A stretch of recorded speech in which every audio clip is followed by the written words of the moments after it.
Serafina Morrison never thought 8 words could shatter 28 years of loyalty. You have always been such a burden, Serafina. The words hung in the air like poison as my mother casually cut her steak, completely oblivious to the financial transfers that had been keeping their lifestyle afloat for 3 years. What she didn't know was that her burdened daughter had been quietly funding their mortgage, car payments, and luxury vacations through a trust fund they had no idea existed. That dinner would become the catalyst for the most calculated revenge I've ever executed. Before we dive into how I dismantled my family's financial security piece by piece, I want to know, are you watching from your phone or computer? This story gets wild, so make sure you hit that like button and subscribe, because family karma stories like this one don't come around often. Trust me, you'll want to see how this unfolds. The revelation began 3 weeks after that devastating dinner. I was organizing my late grandmother's financial documents when I discovered something that made my blood run cold. Hidden behind her will was a detailed letter explaining how she had specifically left her entire estate to me, not to be shared with my parents, because she had witnessed years of their emotional manipulation and favoritism toward my golden child brother Marcus. My grandmother Eleanor had been secretly documenting my parents' behavior for years. She wrote about how they celebrated Marcus's mediocre achievements while dismissing my academic scholarships and career successes. She detailed how they borrowed money from her repeatedly to fund Marcus's failed business ventures while lecturing me about financial responsibility. Most shocking was her account of overhearing my mother tell neighbors that I was the disappointing child, while Marcus was their pride and joy. The trust fund Eleanor left me was worth $1.2 million, and I had been using it to support my parents for 3 years without their knowledge. When they claimed financial hardship after my father's early retirement, I stepped in anonymously through their bank, covering their $1,500 mortgage, their $800 car payments, and even their vacation expenses. They believed they were living off their savings and Social Security, never questioning how their money seemed to stretch so impossibly far. But the real crime wasn't just emotional neglect, it was financial fraud. Digging deeper into the documents, I found evidence that my parents had been systematically stealing from Eleanor's accounts for years before her death. They had forged her signature on checks, made unauthorized withdrawals, and even convinced her bank that they had power of attorney when they didn't. The total amount they embezzled was over $60,000. The manipulation ran deeper than I imagined. Eleanor's letter revealed that my parents had been telling her I was too busy with my career to visit, while simultaneously telling me that she preferred solitude and didn't want visitors. They had isolated us from each other deliberately, ensuring that Eleanor's growing awareness of their theft wouldn't reach me until it was too late. My mother's favoritism toward Marcus wasn't just emotional, it was financial. Eleanor documented how my parents had been redirecting money meant for both children exclusively to Marcus. Birthday checks, graduation gifts, even small inheritances from other relatives. Everything was funneled to support Marcus, while I was told there was nothing available for me. The most painful discovery was a recorded conversation Eleanor had secretly made during one of my parents' visits. My father's voice was clear. Serafina thinks she's so smart with her fancy job, but she doesn't understand family loyalty like Marcus does. She's always been selfish, putting her career before family. My mother agreed, adding that I had always been difficult and demanding, unlike Marcus, who was grateful for everything. What they didn't know was that Marcus had been aware of the trust fund all along. Eleanor had told him about it during her final illness, and he had been the one encouraging my parents to be harsher toward me, hoping it would drive me away and somehow give him access to the money. His sudden increase in visits to our parents, his pointed comments about my absence from family gatherings, his subtle undermining of my achievements, it was all part of a calculated campaign to paint me as the ungrateful daughter. The financial statements told the complete story. While I was secretly funding their comfortable lifestyle, they were publicly criticizing my selfishness to extended family members. Aunts and cousins had been told that I refused to help my struggling parents while Marcus was praised for his emotional support, despite contributing nothing financially. Eleanor's letter included copies of text messages between my parents and Marcus, where they discussed how to manage Serafina's expectations and keep her in her place. They had been actively sabotaging my relationships within the extended family, spreading lies about my character, while positioning Marcus as the devoted son. The trust fund had specific instructions that the money was meant to help me build my own life, not to support the same people who had emotionally abused me for decades. Eleanor wrote that she hoped I would use the inheritance to create the loving family I deserved, whether through marriage, adoption, or chosen family, rather than continuing to sacrifice for people who saw me as a burden. The Monday morning after my discovery, I sat in my downtown law office. Yes, the career my parents constantly dismissed had made me a successful attorney, and formulated my strategy. The evidence of embezzlement was solid, but I needed to document everything before making my move. I hired a forensic accountant who specialized in elder financial abuse, and within a week, we had built an airtight case. My first step was consulting with Detective Maria Rodriguez at the Financial Crimes Unit. She reviewed Eleanor's documentation and confirmed that my parents had committed multiple felonies. However, she advised that the emotional satisfaction of prosecution should be weighed against the family devastation it would cause. I decided to use this leverage strategically rather than immediately pursuing criminal charges. The exposure needed to be public and complete. I started by scheduling a family dinner at their house, the same dining room where my mother had called me a burden. I arrived with a leather portfolio containing every piece of evidence professionally organized and notarized. My parents and Marcus were expecting a normal family meal. Instead, they got a reckoning. "Before we eat," I announced, placing the portfolio on the table, "I have some information to share about Grandmother Eleanor's estate." My mother immediately stiffened. My father's fork clattered to his plate. Marcus, thinking he was about to hear good news about inheritance money, leaned forward eagerly. I opened the portfolio to reveal bank statements showing 3 years of anonymous payments. These transfers of $1,750 per month, that's been me. Your mortgage, your car payments, your cruise to Alaska last year, all funded by the trust fund Grandmother left specifically to me. The color drained from my father's face. My mother began to stutter protests, but I continued methodically. "Here are copies of the forged checks you used to steal from her accounts. $63,000 in unauthorized withdrawals. Detective Rodriguez has already reviewed these documents." Marcus jumped up from his chair. "You can't prove we knew about any trust fund." The slip was immediate and damning. I had never mentioned a trust fund, only Eleanor's estate. His knowledge of its existence confirmed his complicity in the scheme to manipulate me. My mother tried a different approach, suddenly tearful. "Serafina, honey, we can explain everything. We were just trying to protect the family money until—" I cut her off by sliding a copy of the recorded conversation across the table. "Would you like to explain this recording where you discuss how selfish and difficult I am while I'm paying your bills?" The room fell silent except for the audio playing from my phone. Their own voices filled the air, discussing their manipulation tactics and their plans to eventually cut me out of family gatherings entirely. When my father's voice said, "She's never really felt like family anyway," I watched my mother close her eyes in defeat. But the most devastating revelation was yet to come. I pulled out printed screenshots of text messages between the three of them. These are conversations planning how to manage my expectations and keep me in my place, while Marcus here tried to figure out how to access Grandmother's money. The messages showed Marcus encouraging increasingly harsh treatment, hoping to drive me away permanently. My parents turned to Marcus, realizing for the first time that their golden child had been manipulating them as much as they had been manipulating me.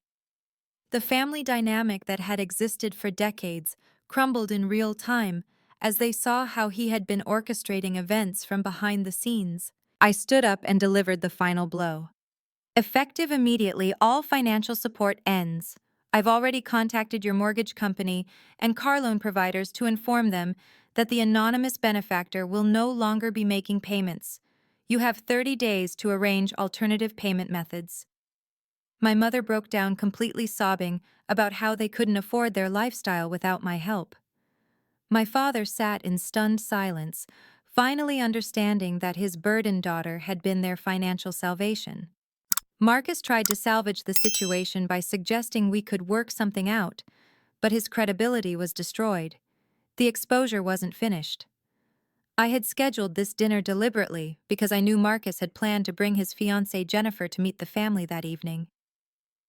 When she arrived during our confrontation, she walked into a room full of tension and scattered financial documents. I calmly explained that she might want to reconsider marrying into a family with a history of elder financial abuse and fraud. Jennifer's horrified reaction as she processed the evidence scattered across the dining room table was immediate. She had been under the impression that Marcus came from a stable, loving family. Learning that her future husband had been orchestrating emotional abuse while attempting to steal inheritance money was too much. She left without saying goodbye to any of them. The community exposure came next. My parents had been bragging to their church friends and neighbors about Marcus's upcoming wedding and successful life, while portraying me as the distant, uncaring daughter. I printed copies of Eleanor's letter and the documented evidence, then personally delivered them to 3 key family friends who served as social pillars in their community. Within 48 hours, the truth had spread through their entire social circle. The neighbors who had been told I was selfish learned that I had been anonymously funding my parents' comfortable retirement. The church friends who believed Marcus was the devoted son discovered his manipulation tactics and fraud attempts. The aftermath was swift and brutal. Within a week, my parents received their first mortgage bill in 3 years without my anonymous intervention. The reality of their financial situation hit them like a freight train. My father, who had retired early believing their money would last indefinitely, was forced to start looking for employment at age 62. My mother, who had been planning elaborate holiday celebrations, suddenly had to cancel everything. But I wasn't finished. The forensic accountant had uncovered additional evidence that required a broader investigation. I reached out to Eleanor's former neighbors, her previous caretakers, and even staff members at the bank where the fraud had occurred. Each conversation revealed more layers of deception and manipulation that had been carefully hidden for years. Mrs. Patricia Williams, Eleanor's next-door neighbor for 20 years, became my first crucial ally. She had witnessed my parents' increasingly frequent visits during Eleanor's final months and had been uncomfortable with how they seemed to be pressuring her about financial matters. Patricia had kept detailed notes in her journal because something felt wrong, but she hadn't known who to contact with her concerns. "Your grandmother asked about you constantly," Patricia revealed during our coffee meeting. "She would say how much she missed talking to you, but your parents always told her you were too busy. I knew that couldn't be true because she showed me articles about your legal cases that she had been collecting from the internet. She was so proud of you." Patricia's journal entries became valuable evidence documenting dates when my parents visited Eleanor alone, often staying for hours and leaving with her looking confused or upset. One entry described seeing my father carrying a briefcase full of papers from Eleanor's house while she sat crying at her kitchen window. Through Patricia, I connected with Dr. Sarah Martinez, Eleanor's longtime physician, who had been growing concerned about my grandmother's financial anxiety in her final months. Eleanor had started asking repeatedly about whether certain signatures were legally binding and whether she could change previous financial decisions. Dr. Martinez had suspected financial elder abuse, but hadn't had enough evidence to report it. The bank employees provided another crucial alliance. When I presented my evidence to the branch manager, he immediately pulled all records related to Eleanor's accounts. The teller who had processed many of the fraudulent transactions, Rebecca Johnson, remembered feeling uncomfortable about my father's insistence on handling Eleanor's banking without proper documentation.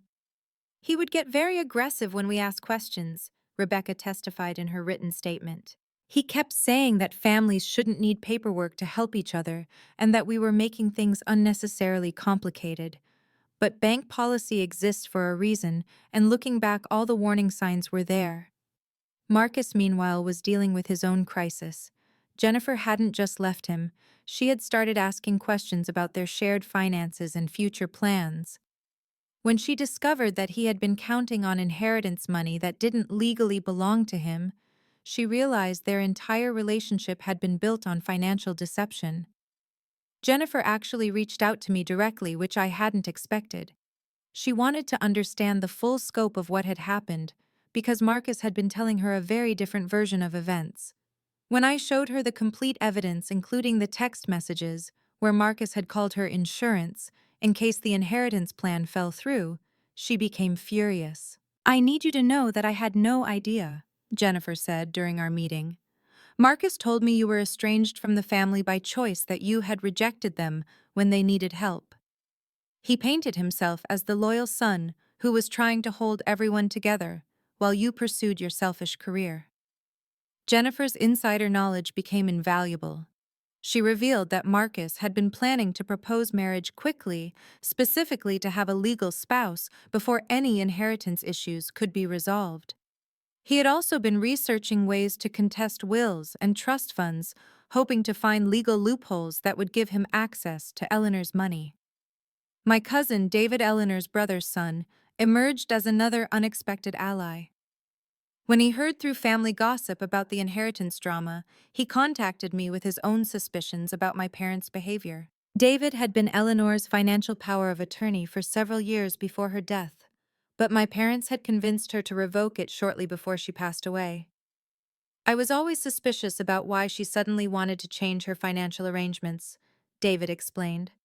"Eleanor had been very clear about wanting you to inherit her estate, but then suddenly she was asking about making everything more fair between you and Marcus.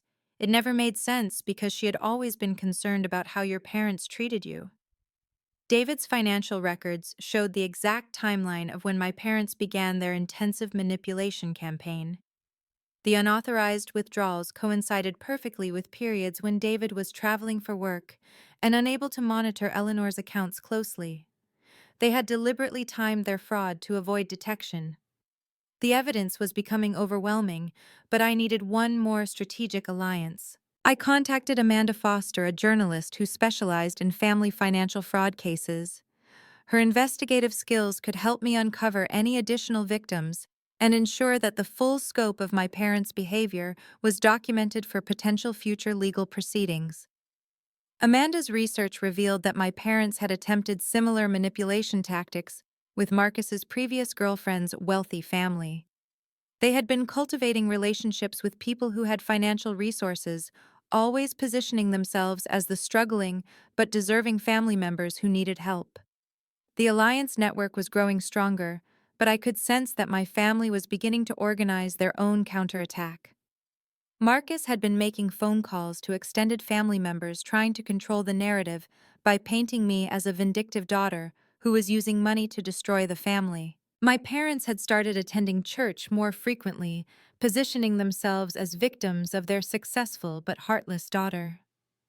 The battle lines were drawn, and I knew the next phase would determine whether justice would truly be served or whether they would somehow manage to turn the family against me once again. Everything depended on how well my network of allies could withstand the manipulation tactics that my family had been perfecting for decades. The truth was spreading, but I had learned never to underestimate their ability to twist reality to serve their purposes. The real test was about to begin. The betrayal came from the person I trusted most, my cousin David.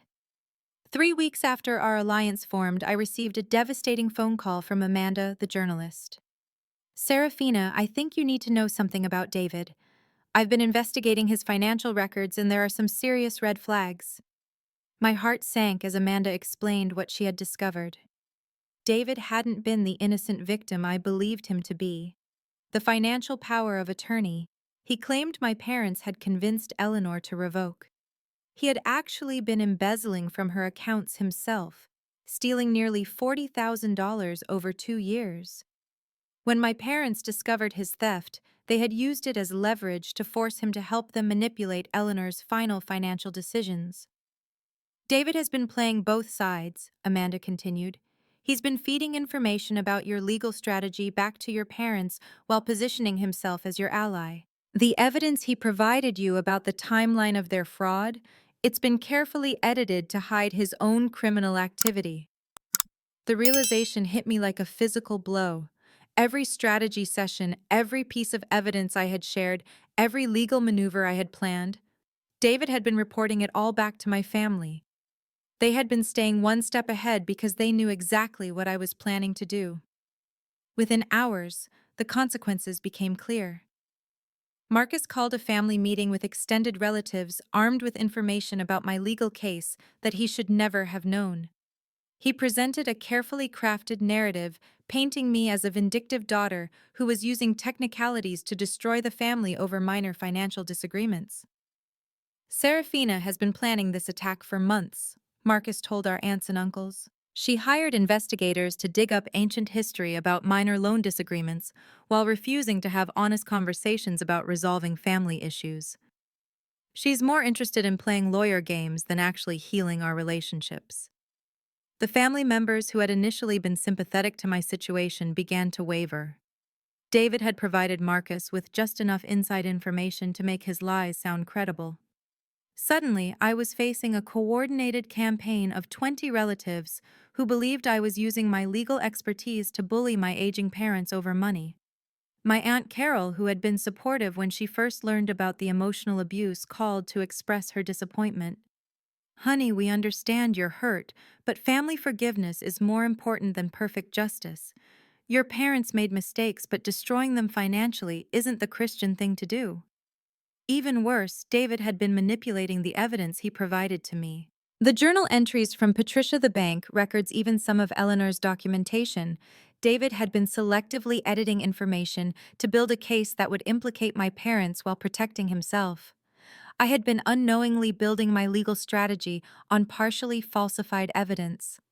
Jennifer Marcus's ex-fiancée also began to distance herself from me after David convinced her that I had been manipulating her emotions to use her against Marcus. I thought I was helping expose the truth, she told me during what would be our final conversation. But now I'm wondering if I'm just being used as a weapon in your family war. The betrayal extended beyond just information sharing. David had been actively sabotaging my relationships with key witnesses. Mrs. Patricia Williams suddenly became unavailable for further interviews after David visited her personally.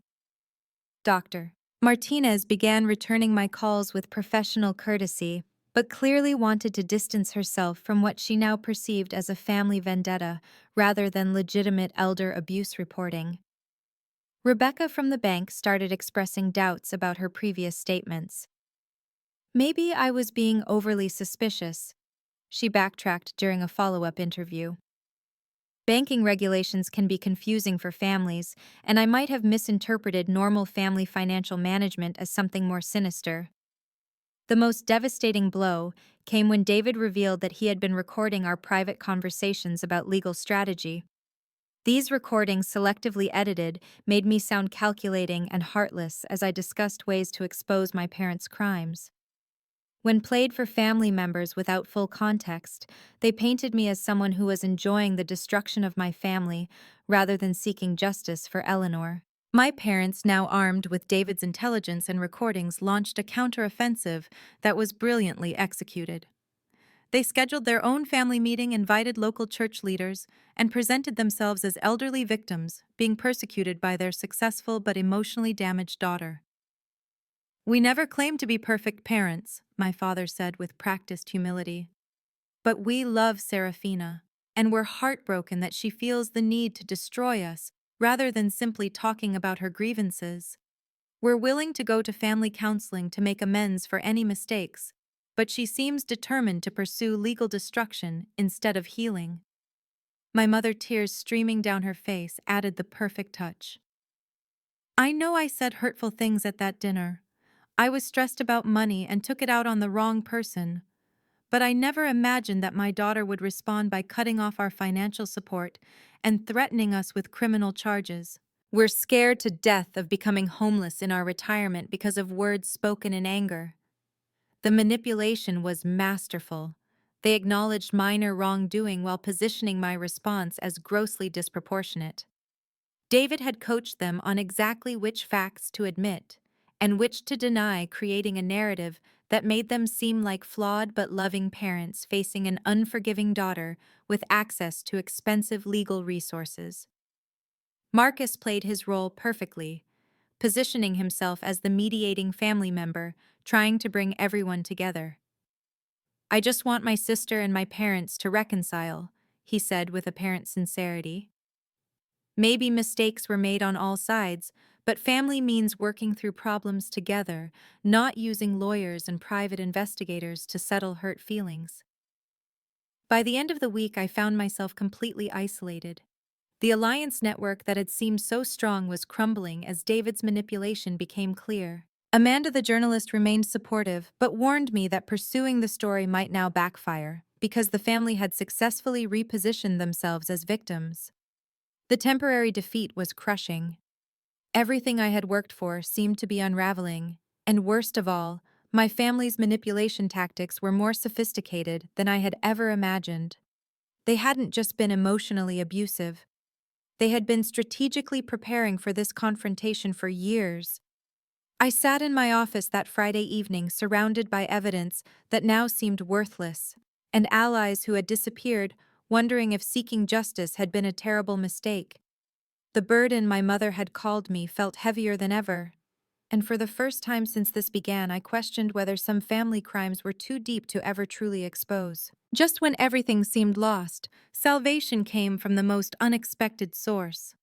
Eleanor's estate attorney, Harrison Mitchell, called me on a Monday morning that would change everything.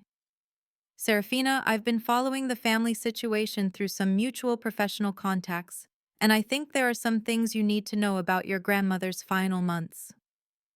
Harrison had been reluctant to get involved in family drama, but David's betrayal had actually exposed him to potential legal liability.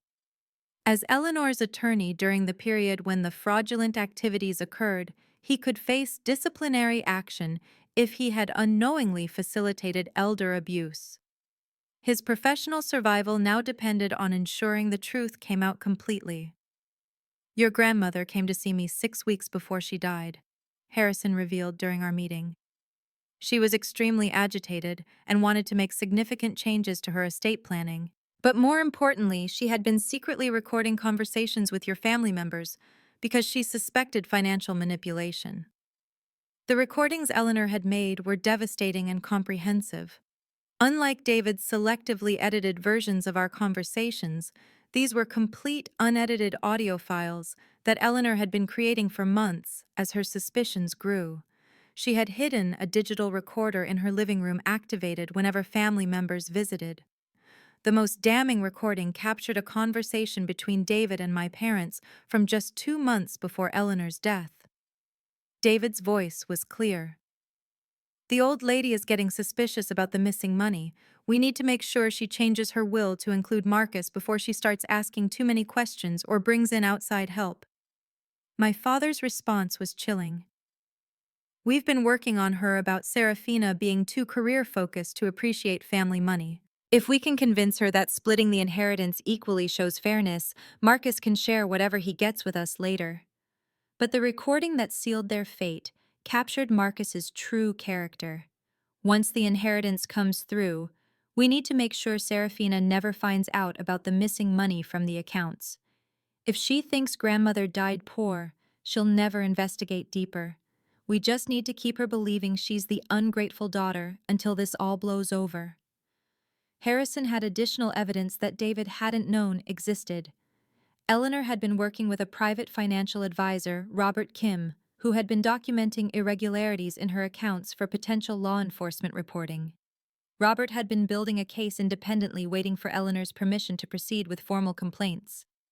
"Mrs. Morrison was terrified of family retaliation," Robert explained when Harrison arranged our meeting. "She knew that reporting the theft would destroy family relationships, but she was equally afraid of enabling continued fraud.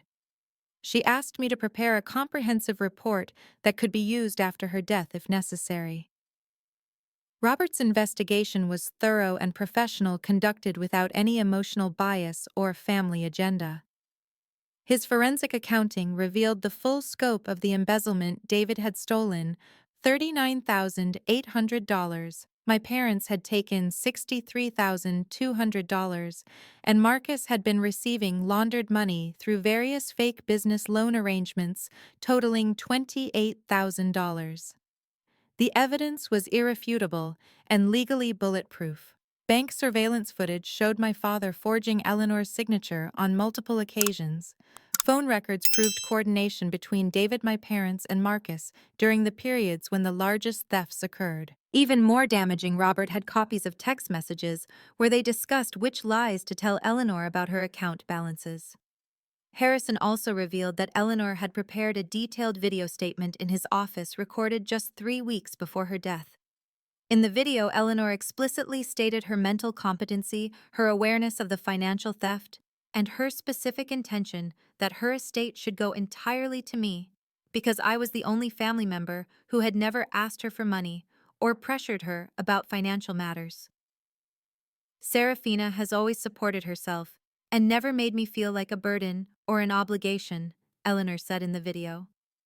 I want her to have the resources to build her own family, whether through marriage or chosen relationships, because she understands that love cannot be purchased, but trust must be earned.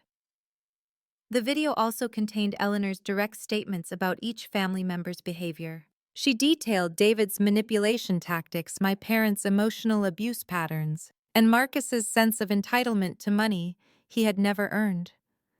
Most importantly, she explicitly stated that any family member who had stolen from her accounts should be prosecuted to the full extent of the law. Armed with this new evidence, I contacted Detective Rodriguez again. The professional documentation from Robert Kim and the video testimony from Eleanor transformed my case from family drama into clear-cut criminal prosecution material. The detective immediately reopened the investigation with renewed interest. But the most powerful new ally emerged when Jennifer decided to cooperate fully with the investigation. Marcus's attempt to reconcile with her after David's manipulation failed spectacularly when she learned about the text messages discussing her as insurance. Her intimate knowledge of Marcus's private statements and future plans became crucial evidence. Marcus told me that he had been managing family expectations for years, Jennifer testified in her formal statement. He said that Serafina was too emotional and successful for her own good, and that the family had learned to work around her difficult personality. He made it sound like protecting her from family business was actually kindness. Jennifer revealed that Marcus had been planning to use marriage as a way to gain legal standing in any inheritance disputes. He had specifically researched spousal rights to contest trust fund distributions, and had been consulting with attorneys about challenging Eleanor's mental competency at the time she created the trust. The new evidence network was unassailable. Harrison brought professional legal credibility, Robert provided forensic financial expertise, Eleanor's recordings offered direct testimony from the victim, and Jennifer contributed insider knowledge of the ongoing conspiracy. Unlike my previous alliance with David, this group had no hidden agendas or compromising criminal behavior. When I presented this comprehensive evidence package to my extended family, the response was immediate and decisive. The relatives who had been manipulated by David's edited information now saw the complete truth. The church leaders who had been sympathetic to my parents' victim narrative were horrified by the recordings of their calculated manipulation. My Aunt Carol, who had previously lectured me about forgiveness, called to apologize. Honey, I had no idea how deep this went. When you hear your grandmother's actual voice describing what they did to her, it's impossible to see this as just a family disagreement. This was organized criminal behavior. The community that had briefly rallied around my parents began to distance themselves as the evidence spread. Their church friends stopped inviting them to social events. Neighbors who had been sympathetic to their financial struggles now understood that their poverty was a direct result of their criminal choices, not unfortunate circumstances. Most importantly, the new evidence eliminated any possibility of my family successfully manipulating the narrative again. The recordings, professional documentation, and multiple independent witnesses created an overwhelming case that no amount of emotional manipulation could overcome. The criminal charges were filed on a Tuesday morning that felt like justice finally waking up. Detective Rodriguez arrested my father first, charging him with elder financial abuse, forgery, and fraud. My mother was charged as an accessory, and Marcus faced charges for conspiracy and money laundering. David, despite his betrayal, received the harshest sentence recommendations because his position as power of attorney made his crimes legally more severe. The local newspaper covered the story extensively thanks to Amanda's professional reporting. The headline read, "Local Family Charged in Elaborate Elder Financial Abuse Scheme." The article detailed how a successful attorney had uncovered years of systematic theft from her deceased grandmother's accounts, leading to multiple felony charges against her own family members. My parents lost their house within 60 days. Without my anonymous financial support and facing mounting legal fees, they couldn't maintain their lifestyle of artificial prosperity. They were forced to sell their home and move into a small apartment, finally living within their actual means for the first time in years. Marcus's wedding plans permanently crumbled when Jennifer publicly shared the recordings where he called her insurance and discussed using marriage for inheritance manipulation. His reputation in their social circle was destroyed, and he struggled to maintain employment once his fraud charges became public knowledge. But the most satisfying consequence was watching their manipulation tactics finally fail completely. When my mother tried to garner sympathy at their church by claiming I was using money to destroy the family congregation, members had already heard Eleanor's recordings describing years of emotional abuse. Their attempts to play the victim role were met with uncomfortable silence instead of supportive outrage. The extended family relationships reset entirely in my favor. Relatives who had initially believed Marcus's lies about vindictive legal attacks now understood they had been witnessing justice, not revenge. Family gatherings resumed, but now centered around cousins and aunts who appreciated honesty over manipulation. My chosen family began forming naturally from the allies who had supported truth over blood loyalty. Harrison Mitchell became both a professional mentor and genuine friend, introducing me to colleagues who valued integrity in both legal and personal matters. Robert Kim and his wife included me in their social circle where financial responsibility and honest relationships were normal rather than exceptional. Jennifer and I developed an unlikely friendship based on our shared experience of recognizing manipulation tactics. She introduced me to her book club, where I met Dr. Lisa Park, a therapist who specialized in family trauma recovery. Through Lisa, I began processing decades of emotional abuse while building healthy relationship skills. Mrs. Patricia Williams became like a surrogate grandmother, sharing stories about Eleanor's pride in my accomplishments and her hopes for my future happiness. Patricia's genuine affection helped heal some of the wounds left by years of family rejection and criticism. The financial freedom from Eleanor's trust fund allowed me to make choices based on values rather than survival. I reduced my work hours to focus on pro bono cases helping other elder abuse victims. I bought a house with space for hosting the chosen family gatherings that had replaced the toxic biological family obligations.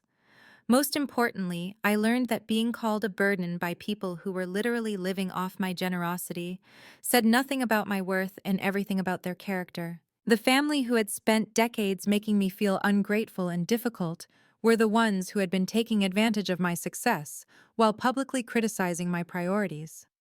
6 months after the criminal charges were filed, I received a letter from my mother attempting one final manipulation. She wrote about forgiveness, family healing, and how prosecution was unnecessary now that everyone had learned their lesson.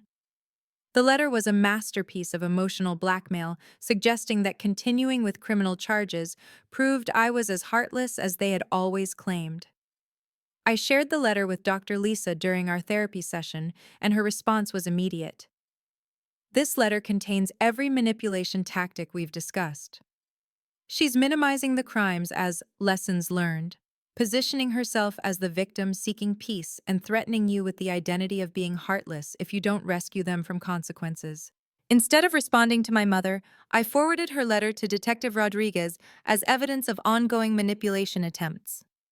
The prosecutor used it to argue against any plea bargain arrangements, since it demonstrated complete lack of genuine remorse or accountability.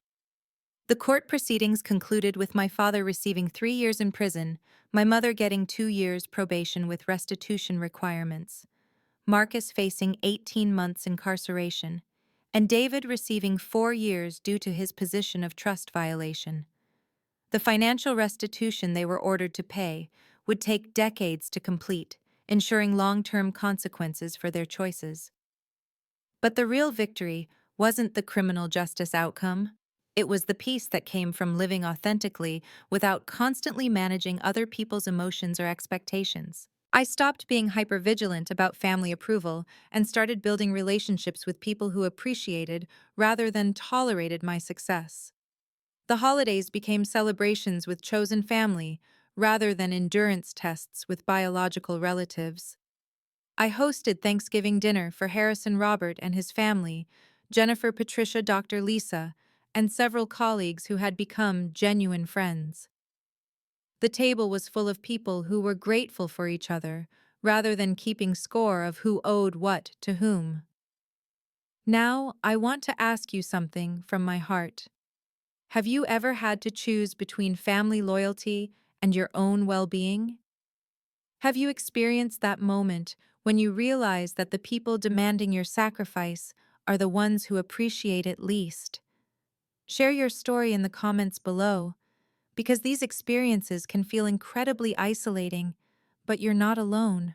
If this story resonated with you, please hit that like button and subscribe for more real stories about family karma and justice served. Share this video with anyone who might be struggling with toxic family dynamics, because sometimes we need to see other people's courage before we can find our own. Thank you for listening to my family revenge story, and remember, you are never a burden for having boundaries, and you don't owe loyalty to people who see your love as weakness. Sometimes the family that truly deserves you is the one you choose to build, not the one you happen to share DNA with.